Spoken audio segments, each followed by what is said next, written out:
Welcome back to the Bench 7. I'm Abdul, Martin's back as well. And, the Premier League's back, which ultimately means we're back doing podcasts. Martin, how are you? I'm good. Thank God this international break's over. Honestly, thank God. I couldn't stand watching another Romania versus Bulgaria game. So, Man, that was the good game. They're great, those ones. Look, no Pandev for North Macedonia means international break isn't fun. So, yeah, look, Macedonia picked up 2 draws. Wasn't the greatest, but or was it 2 draws? Oh, I can't remember, but something like that. Yeah. Anyways, we're back. We're back for another week of EPL game week 4. You know what? In Sydney, we had our 9:30 kickoff game, which is the early one on the Saturday night. Crystal Palace versus Tottenham. I'm gonna say I was shocked. I was fairly shocked with that. Really? I wasn't expecting Tottenham to go down like that. I was expecting a close game, to be honest. I knew Tottenham weren't gonna I had a feeling that Tottenham weren't gonna shine through it.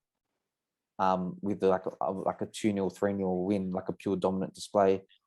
But then, at first, I was expecting a very close game. But then, I think the Dyer injury was a game changer, and then that happening, and then the red card from Tanganga. So it just wasn't their day. I think from that moment they were just on the back foot, and then Crystal Palace. Full credit to them, Patrick Viera, absolutely solid. I could not think of a more decent performance from Crystal Palace than I have seen in a long time. Yeah, I think that's the first. He's never lost to Tottenham. Yeah, Viera, yeah. It's actually that Viera has never lost to Tottenham, and I'm pretty sure he made that clear before we were on the pitch, mate. So, yeah. So, look, I'm happy with that. I mean, I brought in Lloris this week into my FPL, but as much as I want to do well in FPL, God, I love watching Tottenham lose like that.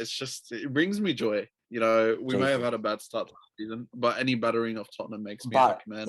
In terms of individual performances, Kane fairly quiet in that game. Yeah. I think that the system that they play, don't be surprised to see him leave mid-season. He looked like January. It's not like, yeah. Yeah, I can say it. I can say it. He just looked so lonely. Yeah, and they've got no identity. You go look at their first 3 games. They got lucky against City, got lucky against Wolves, and who did they play in that third week? I can't remember. I really can't remember. But it was just against a mid-table team. I think it was just very Watford. Yeah, that was 1-0. Yeah. It was getting them by, but in terms when things go south, it showed that was not where they wanted to be. I think one word: exposed. 100%. The best way to describe it, and he's trying to play that system he played at Wolves. It just doesn't work. It doesn't work with the players he's got at Tottenham, and look, bias aside, look, I'm not just saying it because I'm an Arsenal fan. I think that Spurs just don't have it. I've seen better performances in the first 5 minutes against Man City where we played and lost 5-0 than I have in their first 3 games. They don't look convincing at all. And you know what? I'm not gonna wish them luck because Tottenham can go and get relegated. Well, in terms of the Crystal Palace side of things, I think Edouard and Gallagher, great performances. Edouard scored quickly. 28 seconds. Yeah, 28 seconds. So it must have been his first touch. That goal, yeah. And Gallagher, another week. It was just another great game for him. I think he's going to prove vital in this season for them in terms of where they want to finish in particular. Even Zaha on that wing. Zaha looked. Another great game. I forgot about him. He got that penalty. Yeah. I've been saying it since Gallagher, I first saw him play. He looks a player and a half, and Like it's just he takes the ball, he drives, he comes back in defense. He does everything you really want out of your midfielder. Yeah, He's a good goal scorer as well. Like he reminds me a lot of like that Emil Smith Rowe, more of a higher Kevin De Bruyne, that type of like goal scoring, like a Lampard almost. yeah, That yeah, type of yeah. player. No, I Yeah, get that. I get that. yeah. Yeah, no, so it'll be interesting to see what happens to them this season. Like just well, they play Liverpool next, so Go the Palace. oh look, Liverpool got a midweek game, so see what happens there, and we're playing Milan as well. But anyways, so second game, Man City versus Leicester. I think to be honest, I was expecting.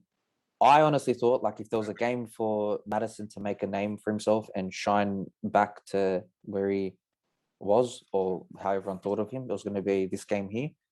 Mm. But it was just quiet, like yeah, very very quiet. It was like a bit of a reality check because a lot of people were comparing him to Jack Grealish last season. Yeah, I think Grealish is levels above. And kind of the way he started his season, James Madison, kind of makes me happy that we picked up Odegaard instead. Oh, 100%, Um, that's right, because Arsenal were looking at Madison. it would have cost us anywhere between 30 to 40 million more than what we paid for Odegaard. So I'm happy with that. Look, I think I'm going to bring up this point about Leicester. I think Leicester are starting to get exposed a little bit.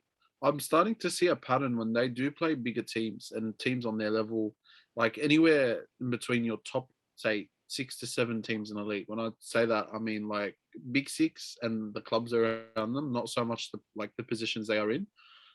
They tend to resort to sort of counter-attacking system.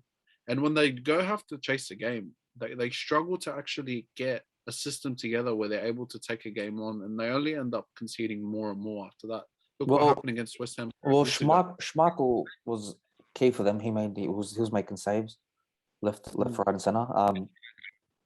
Yeah, but with only 40% possession, not much you could do there.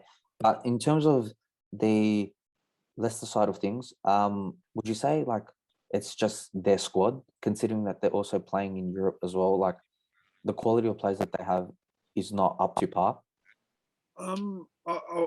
Yes and no. I kind of want to bring up a point as well.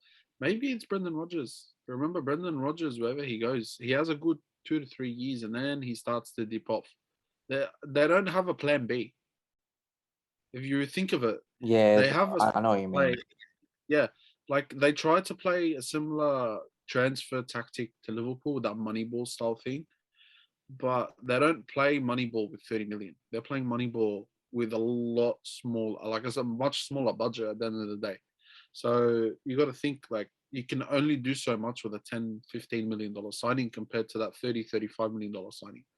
So it's many things. I think the squad depth and quality isn't as good. They've got maybe the Ian Acho or the Daka coming off the bench, and then you think of that midfield. Like aside from Tillemans and Didi and Madison, who do they have? Yeah, no, it's a bit like depleted. Once those players are, let's say, injured, then it's a bit low on numbers in terms of quality there. I think from the Man City perspective of it, 4 games they've now like apart from that game week 1, they've just picked up win, win, win. Yeah, they're returning back to the position that they normally are. Like they're obviously being first, like they're getting back up there. But right now they're sitting at 5th. So good on Everton for getting the win on the weekend, for getting back there. Is that you applauding the blue side and Merseyside? How could you? Oh look, I don't want to see Man City win it again. I really don't. I really don't. And plus, like, there's a bit of leniency there because they got Rafa Benitez. But anyways, yeah. But in terms of that, to only score 1 goal, but from 25 shots, Man City. Yeah, but like I said before, Leicester park the bus like Yeah, they do like against. Leicester did only have 8 shots, Yeah, so they weren't really expecting to score. But I think 1-0 decent. It was a decent result for Leicester, I'll say. Yeah, I think Man City could have scored more. I like it. Kind of shows that maybe they still need that striker because when a bigger team than like so when you're playing a Watford or a Norwich, they're gonna park the bus. But the quality of players when you're parking the bus, like compared to a Leicester, is slightly different. Obviously, compared to the next level, but Yeah, still Leicester is that significantly better than those teams. So when they do park the bus, it's going to be quite a bit harder to break it down. But the goal they did score was a nice goal. I think it it was was. It Michael was. Shea. Yeah, Bernardo just went on and Yeah, scored yeah. it through. But yeah, I think City still need a striker. Ferran Torres is doing the job, but with De Bruyne coming back and Foden, service is only going to get better. Like they're going to have more options coming off the bench. You can have your Bernardo's coming off the bench, Mahrez, Yeah, Sterling, true, true. really should rotate. So I wouldn't worry too much, but they're picking up the form that they pretty much had that towards the end of last season, and Yeah. yeah, they're Well, flying under the radar. see how they go this week. Because they got the midweek game as well, so see how they recover from that into the Premier League next week. Anyways, the next game, game 3 was Man U versus Newcastle. Ronaldo's return, as we call it. He got 2 goals. The tap in at the end of the first half there, and then his nice little run in the second half there. In terms of Ronaldo performance, I think it was standard. Standard Ronaldo or standard performance? Standard performance from Ronaldo. Yeah, which is levels above your Was- above But, average. but it was against Newcastle, and Newcastle, they were sort of just there, like enjoying the ride kind of thing. Like I think it was the most viewed game in the Premier League. That game, so they were just sort of just wanted to see how. I think for them, 4-1, the scoreline, they just they just had moments where they dipped off. So there wasn't much where they like That's Man United. right there. It was. But Man U, like Newcastle was still in. They made it 1-1. Yes, they did, and I think it was Messi, like Messi defending, like not Lionel, but like the Yeah, type yeah, of yeah, like like just yeah. scrappy. Um, yeah, it was scrappy defending from Varane, and I think people forget that Varane had his moments at Madrid where he was a bit sloppy. But the fact that he had Ramos and Carvajal, and then he had Courtois, or depending who you had, like he was surrounded by stars and surrounded by solid players, so it kind of didn't show as much. Whereas when you make a mistake around the Wan-Bissaka or a Maguire, they're not going to clean up as much as Ramos or others would. So you're going to see those Varane moments more often, I believe.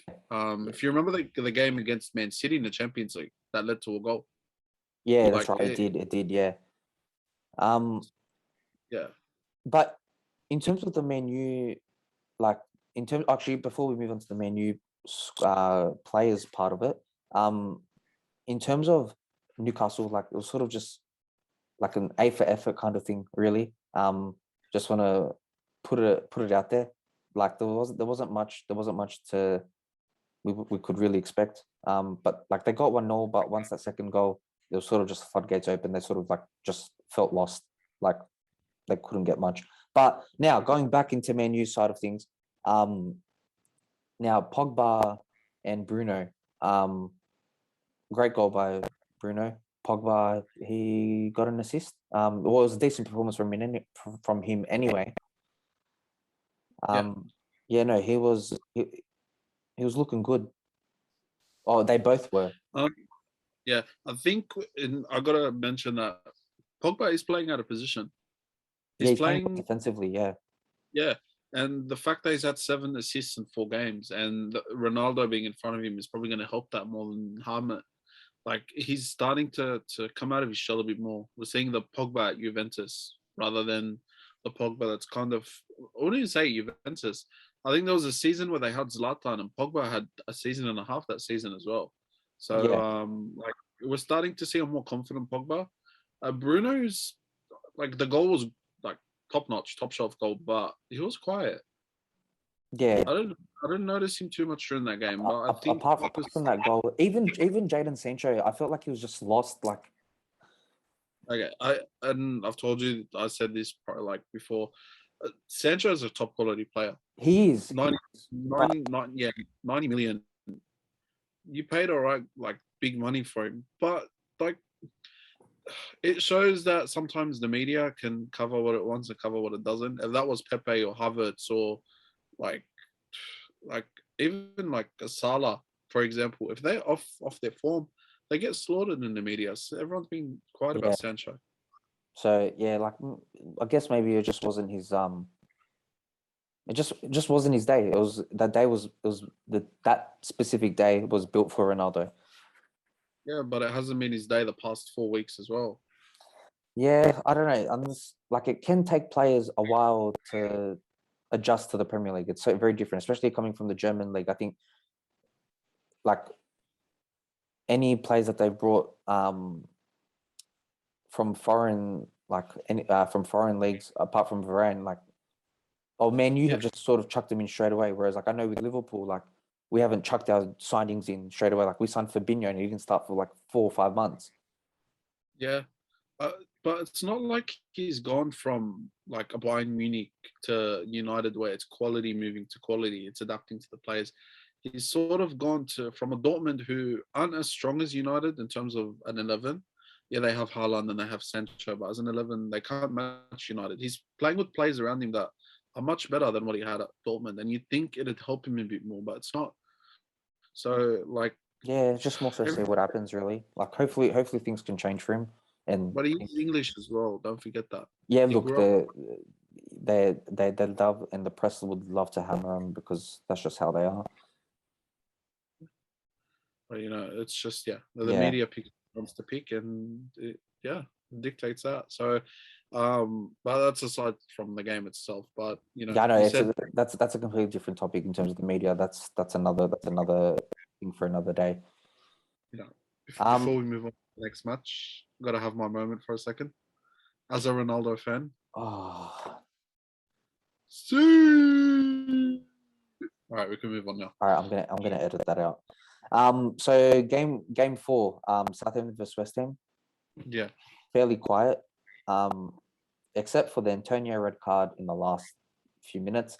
Now, in terms of every FPL user or account holder, um, that was not a good thing to happen. He sort of really stuffed it up for everyone with that card. Like he's minus he's one. not right. He's not a right back. Yeah, well, he was, and I think he mixed up for a second and turned around and went Jacques, a very Jacques-like tackle. Yeah, bloody hell. But look, West Ham nearly scored through Jared Bowen's volley, but it tipped over the crossbar from McCarthy. So in terms of that, it was a very open game as well. Yeah, Not much to say. They just no one could score. That was just the issue. No one could score. Um, yeah. now, oh, Yeah, I was gonna say, I hope West Ham continue on and like do well. It'd be sad to see them dip off, especially with Europe around the corner.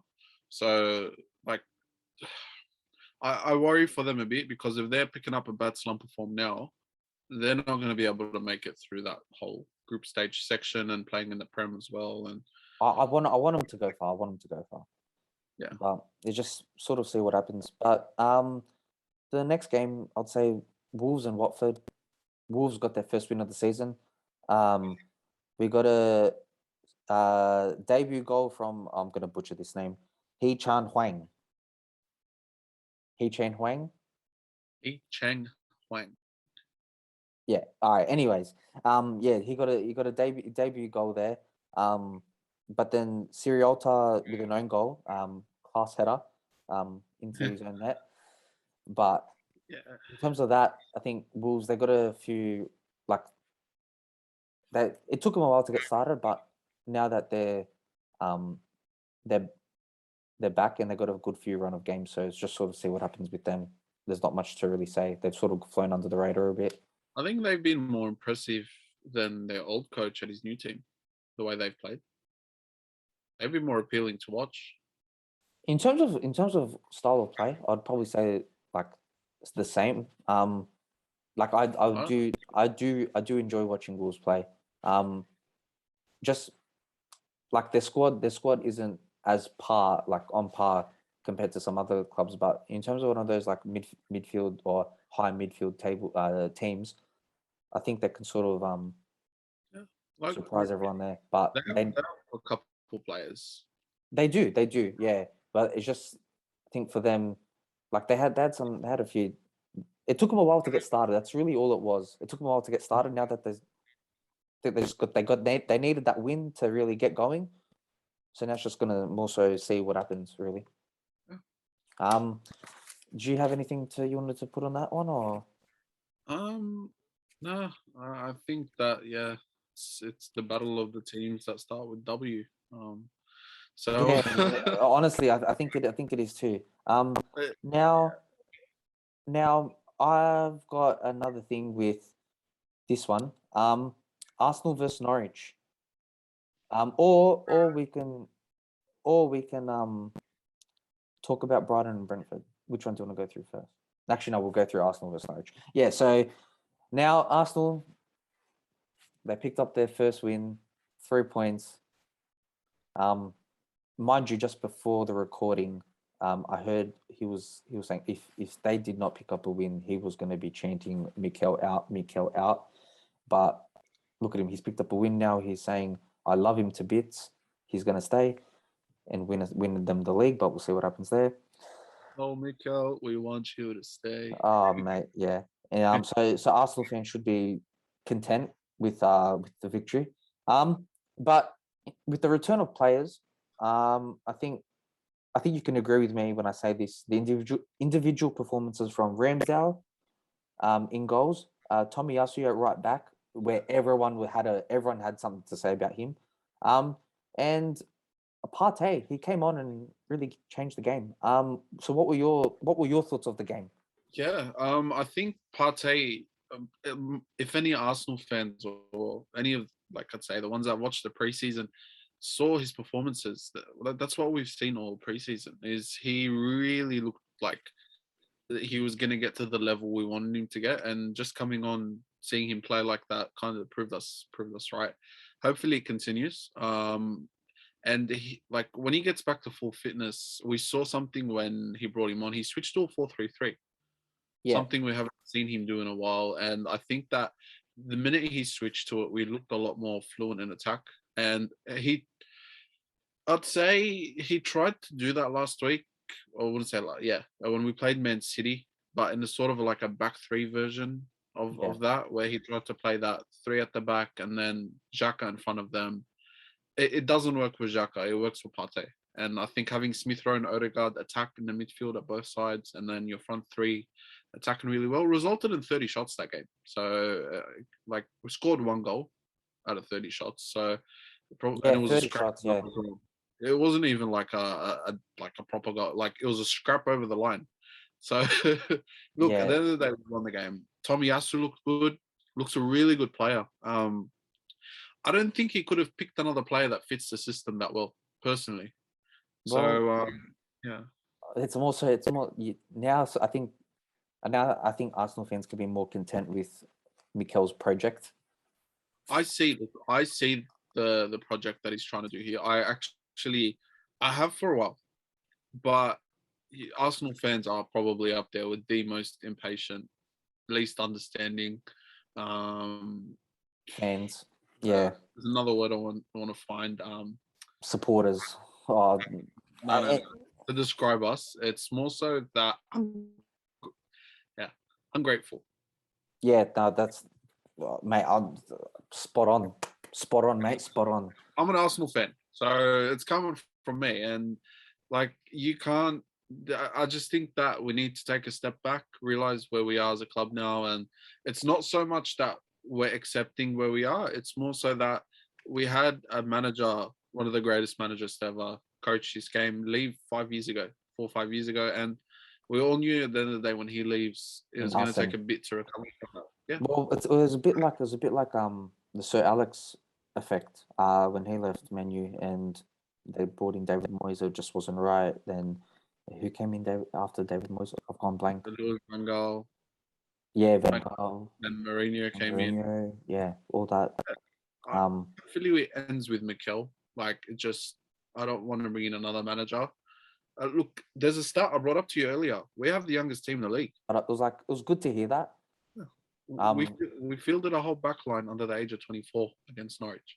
Yeah, and in terms of a very young performance, like that's gonna set you up for then. Like once those guys, a few of them hit their prime, then obviously they're a couple of years away from it. But you got a good squad that will last you, I think, more than just 2 years. It's gonna be 5, 6, 7 years. Yeah, Like I just want to put it into perspective for the people that like are listening. You've got Ramsdale, who's 23. You've got Tierney, 24. Gabriel and White, 23. Tomiyasu, 21 or 22. In front of them was Lokonga, who's 21. And then in front of him was Saka, who's just turned 20. And then on the other wing, Pepe's 25. Aubameyang's aging. And Odegaard, who's 23. so Like, there's a you've few. got young, It's positive signs. yeah, young and talented players. Not many teams in Europe have that luxury. And I think if you're patient enough, we'll get somewhere with these guys because I see identity in the way Mikel wants to play. I see a formation. I see a structure that can work. It's just that our fans need to be a bit more patient. And I'm not backing everything Mikel that he's done. I know he's made some mistakes, but Rome wasn't built overnight, and neither was Arsenal. So be patient, and we'll get back to where we are. I think that's probably the best way I can put it. But just shifting over to the other side, Norwich. Now to have 30 shots against you and only concede one, I think that was a very like Norwich. They did all right. Yeah, I wouldn't say it was Norwich that stopped 24 of those shots. I'd say it was Yeah, obviously, there's having like multiple errors coming from Arsenal side, but in terms of like the Norwich squad, like you as an Arsenal fan were expecting more than 1-0. Oh yeah, I was expecting like a 2 or a 3-0, maybe wanted a 4, maybe even 5-0 just to wipe out that City game. But mind you, Norwich had that young centre back, the Irish centre back, his surname beginning with O. Like half of Ireland. Yeah. Oh my Jesus! I've gone blank. I'll find it. I've gone blank. I'm not going to try pronouncing that. Andrew Obamidel. Yeah. Obamidel. But anyways, yeah. Andrew Aubameyang. All right. No, but like he's pretty young. Brandon Williams pretty young. So yeah, him being 19, Brandon Williams being 21, it was like for a young backline there. And then mind you, they got Kabak who didn't play. So in terms of defensive errors, I think it's fairly positive. Like there's not like you can't. Like, there's not too much negative things to say.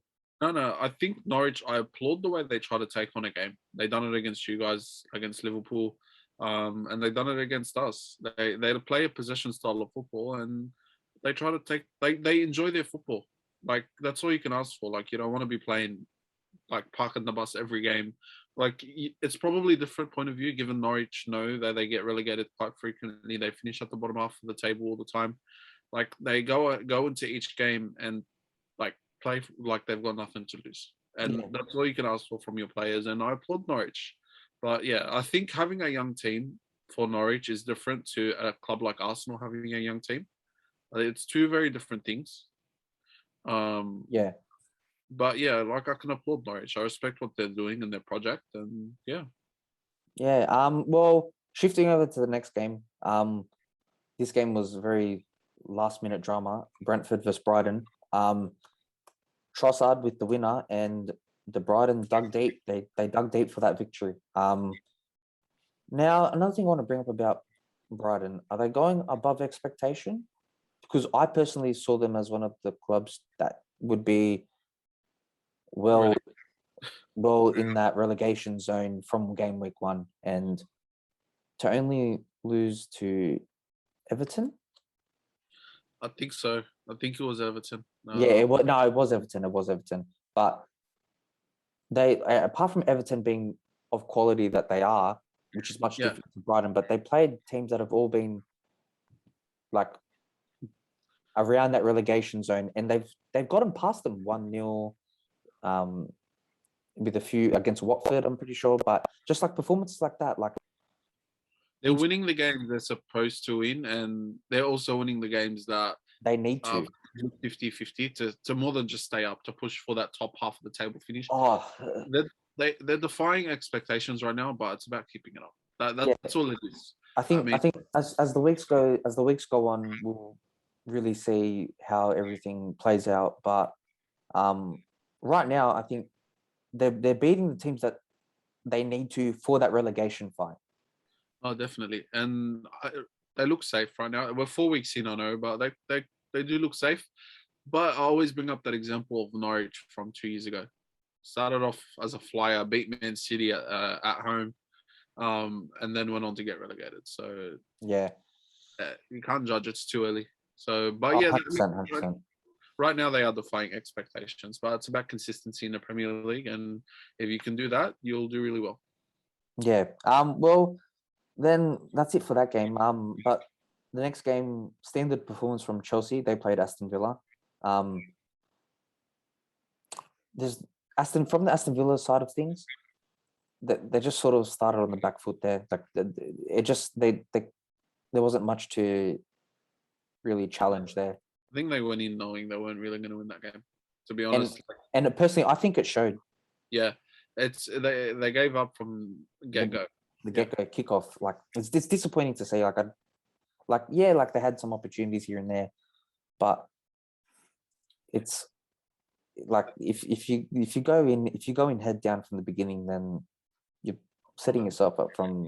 They did have a couple players out. They had Wendia not playing. They had Leon Bailey not playing.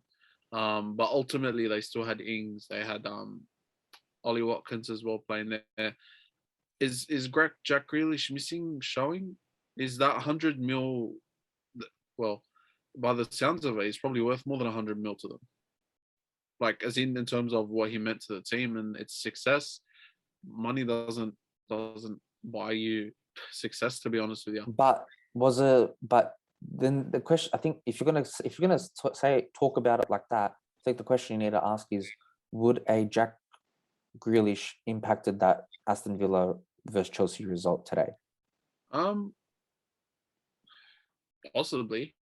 I mean, see, like it's not a certain thing. So because how I see it is, you go look at their last season. They were almost unplayable when he was playing in that team.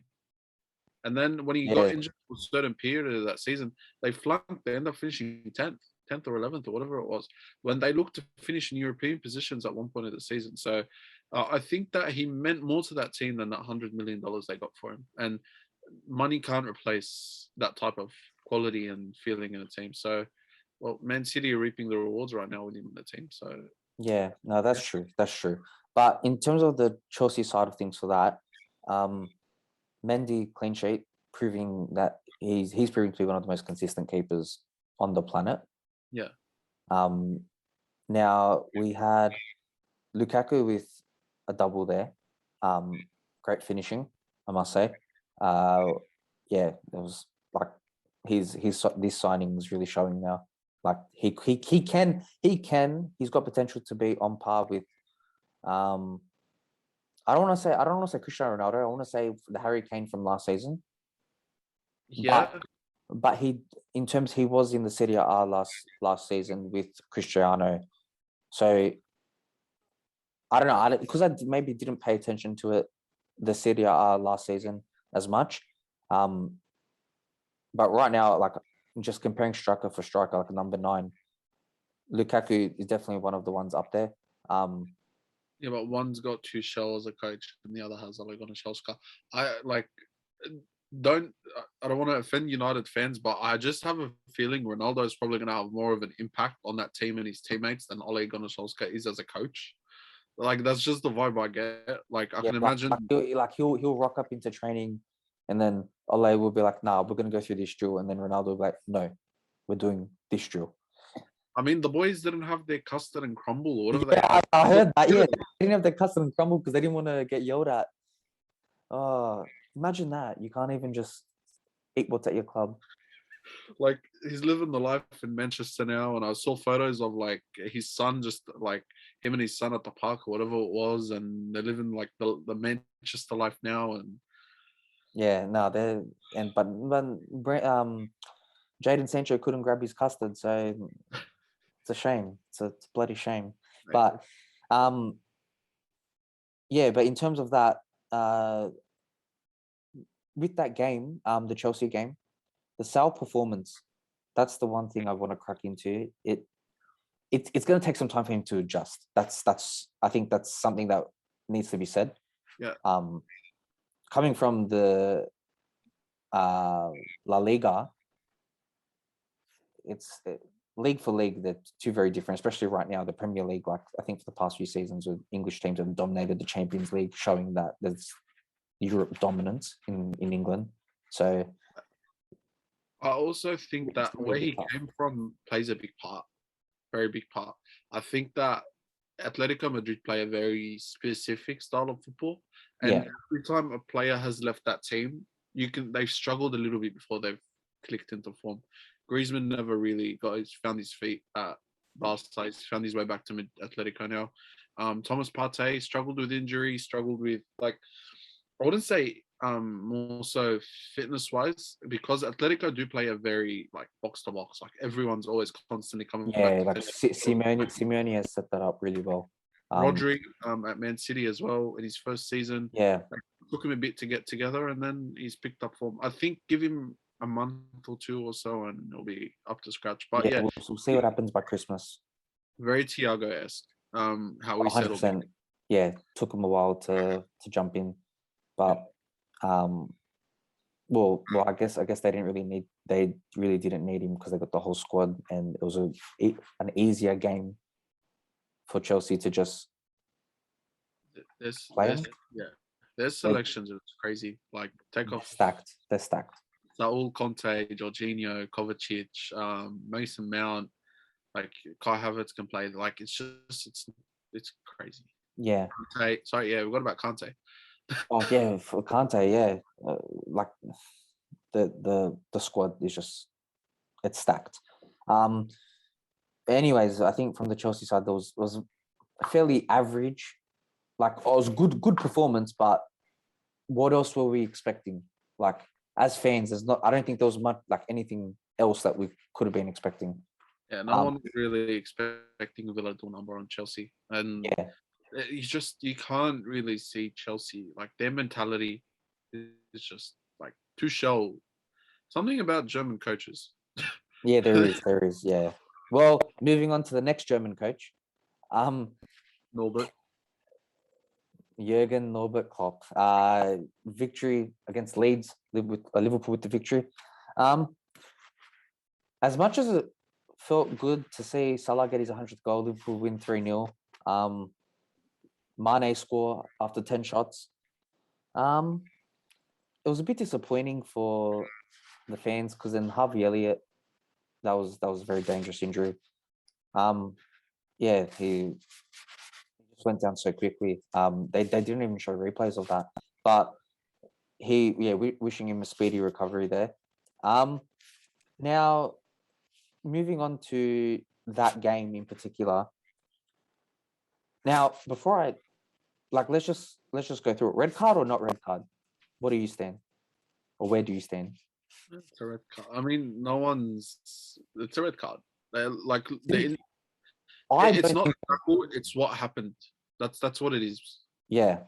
Well, his appeal got rejected, and now he's banned for 3 games. And Harvey Elliott responded on the socials saying, "Mate, didn't deserve it, but it is what it is." So he's got to serve that. Yeah, 3 games on the sideline compared to 9 months to a year to recover. It's Yeah. I think it's enough. I think it's deserving. I've seen more than enough of our players and other players that have had those injuries, and they haven't come back the same. And I hope that Harvey Elliott comes back stronger. And I told you before, if there's any club you could have an injury like that at, it's probably best to have it at Liverpool, given that 2/3 of that team spent their time in the medical room, like 2/3 of the season last year. Like there's a good support system over there right now, and like it's sad. He's 18, he's still a kid, so you don't really Yeah. want to. Yeah, Well, apart from that injury, I gotta say it was Mane should have had a hat trick.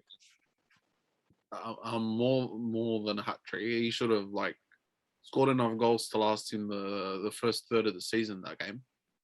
Well, yeah, he had 10 shots, but I'd say 3 of them he should have had. But luckily, he did get there in the end. It was like a sigh of relief when he got there. I think even for him, he was like, thank God it happened. But He outshotted Leeds.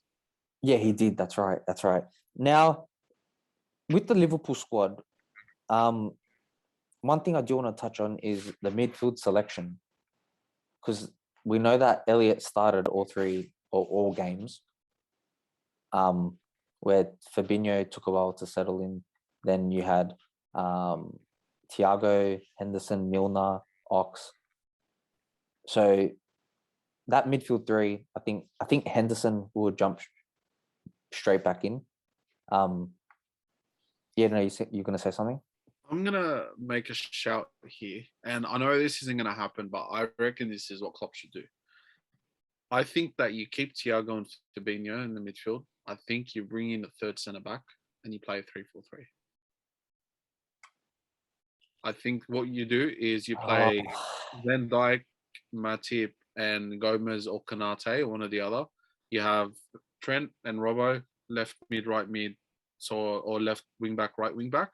And then you have Fabinho, Thiago. Thiago's best games come from when he's playing deep. Fabinho's the best CDM league. And then you've got your front three. Your striker anyway always comes back and plays as a cam centre forward. And then you've got your front two. Nah, it won't happen. It won't happen.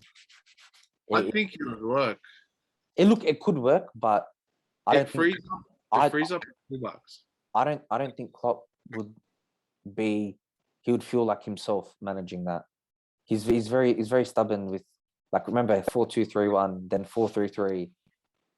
Like I think the way he goes about football, he goes about it with 4 defenders. Yeah, but look at the team you've got. It actually suits Liverpool more than it does, like more than you think. It means that Trent Look, it doesn't might, but like you might say that, but I don't really see that. How I see it is that essentially it means that Trent doesn't have to worry as much about his defensive duties, whereas it becomes more of that wing back wide midfielder player that we know he's best in. It's going to unleash him. Andrew Robertson on the other side. It only helps him because his work rate his workload will have to decrease a little bit. It means that down that left flank, he's covered behind him, and he still has to get to push up front. At the same time, if needed, can turn into a 4-3-3, where you'll have Gomez play right back, where we've seen him play before.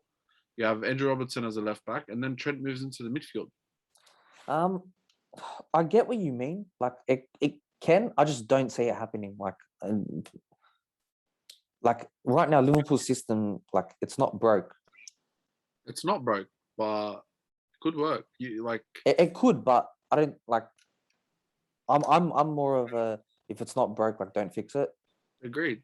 And that pressure system you play will only work even better, because those wing backs will push up as high as needed when you want to play your pressure system. If you want to press from the midfield, they press with the midfield. You want to press from high up front, they're pressing with your front three. You need to come back and defend, they're with you. You know what, you know what, better to save that for another day, because that could just go heaps. Like, that's something to easily go heaps into depth with. Definitely. But personally, I don't think that's going to be on the cards at all. It's not. I know it's not. I just think it. Yeah, look, it could. But anyways, so in terms from that Elliott injury, I think Hendo would jump back in, and then we might see more of Ox. I feel like that, but I think now with Firmino being injured, we're going to see more Ox replacing Jota, because Jota hasn't been seen playing 90 minutes. Yeah, he never has that position. Never has though. Yeah, look, it's a very, very difficult position, especially the way Bobby made it to be. Yeah, But in terms, like, before we conclude on that game, I think Leeds, in terms of their performance, it was a very open game up until that red card. Very open game. They were still in it. Um, like I was constantly on my toes for that first chunk of the game. Before that red card. Now I'd say the injury that they had to Lorente and the red card, it just didn't help at all. Like, in terms of the way Bielsa went into that game, I think those two things, it just made him think, like, I don't know what to do. I'm stuck. yeah. I mean, like the amount of times he started stress squatting, Yeah, my yeah, calves started to hurt for him. So, yeah. But you know what? Like, credit to Leeds. They tried to take the game on, tried to chase it, and ultimately it didn't work out in their favor. But they move on. I yeah. mean, it's Leeds. Let's just hope they can stay up. I worry for them a bit, like I said before, Nah, I think they'll because be all right. yeah, but it's just they need a plan B, and I think Bielsa, you can only play hard was it heavy metal football for so long against these type of teams. Oh, So that's right. That's what he called it. Yeah, yeah. Well, it'll be interesting to see what sort of happens for them now, because they've covered two of that projected top four, Man U and Liverpool. So now that I think they're gonna have, like, in the first four games they played two of some of, like, the most difficult teams in the league. So should be positive notes from them in the future weeks. So they'll obviously pick up a few more points than those draws, but we'll just more so see what happens with them. Now the last game of the week, Everton versus Burnley. We had a stunner from Townsend, and we had Damari Gray with the goal, and Keane as well. But I think the thing that we need to talk about the most was Rafa Benitez. I think the best, I wouldn't say player. I think the best person on that pitch that day was Rafa Benitez. Yeah, no, he's tactical change.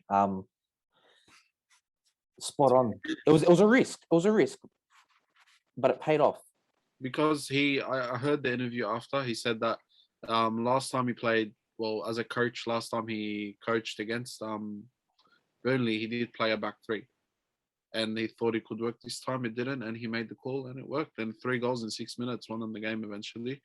Townsend, we know Townsend, he can score those stunners from anywhere. And no Calvert Lewin. So it's, yeah, he's disgruntled some FPL players there. But in terms of that, Richarlison was leading the pack, but then the fact that Gray was also there to take care of it, and Townsend as well.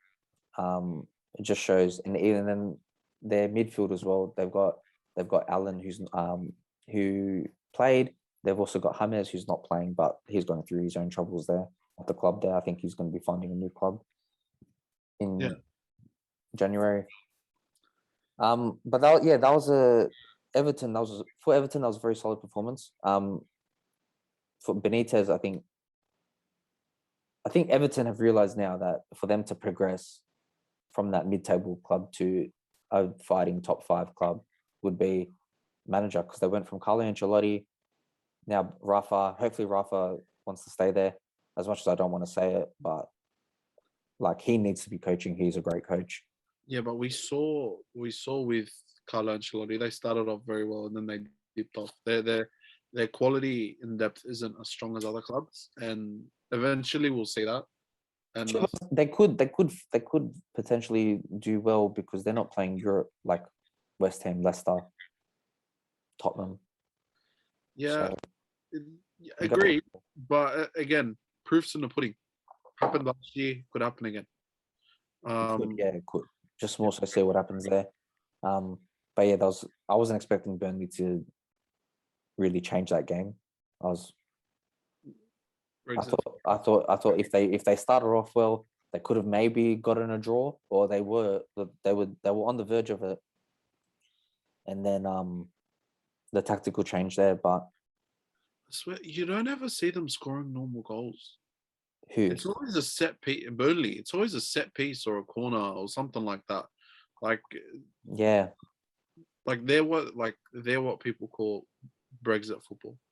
Oh Jesus. Yeah. But look, you're not wrong. Like it's hard to talk about with teams like Burnley because they come up and then they're never really pushing like they're Yep. never really pushing that the like 10th spot. They're never pushing it or like that battle there. They're always in a relegation battle. So it's gonna be interesting to see how they progress with their season. Where Everton right Yep. now picked up vital points. Like for them, they're gonna have to take any points they can really get. And I think when they come up against bigger teams, it'll be good. They play you guys in a couple weeks. Yeah, I think that's in a fortnight. But yeah, no, it'll be good to see. It'll be good to see what happens there in terms of from Everton perspective. Um, it's like they need to have a few more games because there's a bit of inconsistency there, but I think they just need to keep going on this like positive on this positive note, and they just sort of keep going with it. Like it's they definitely have the 11 to fight for Europe.